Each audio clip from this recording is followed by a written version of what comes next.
তাহলে উঠে গেছে আমাদের রাজপুত্র। আসসালামু আলাইকুম। ওয়ালাইকুম আসসালাম আপু, আজও তুমি আমাকে উঠাওনি। আমি দুবার আওয়াজ করেছিলাম, তুমি ওঠোনি। তখন আম্মু তোমাকে ঘুমোতে দিতে বললেন। আমি ফজরের নামাজ পড়তাম। আরে কোনো সমস্যা নেই, এখনো তোমার উপরে নামাজ ফরজ হয়নি। আপু, আমি এখন বড় হয়েছি, তাহলে আমার উপর কি নামাজ ফরজ না?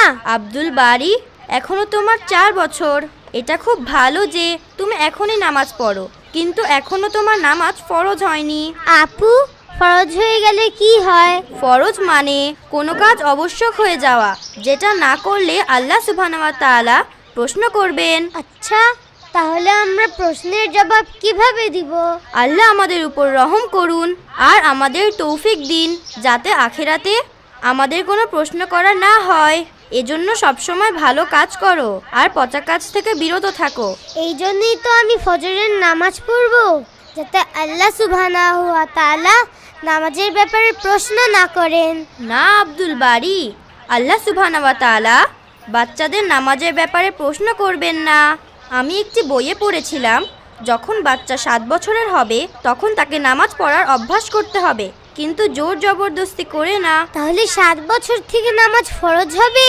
না, আমাদের উপর কোনো কাজ তখনই ফরজ হবে যখন আমরা বড় হয়ে যাব আর ঠিক ভুল বুঝতে পারবো। ও তো আমি জানি।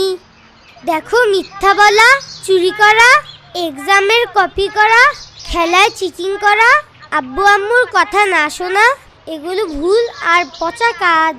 আর সত্য বলা, খারাপ না করা, গরিবদের সাহায্য করা, পশুদের উপর রহম করা, আব্বু আম্মুর কথা শোনা ও তাদের সাথে হাসি মুখে কথা বলা, এসব ভালো আর সওয়াবের কাজ।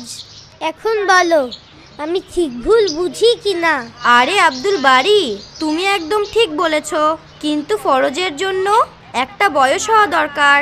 যখন আমরা বড় হয়ে যাব আর ভালো মতো বুদ্ধি হয়ে যাবে, আর যখনই ফরজ হয়ে যাবে তখন আমাদের আব্বু আম্মু বলবেন। আচ্ছা, তাহলে ঠিক আছে, কিন্তু আপু তুমি আমাকে ফজরের নামাজে উঠাবে।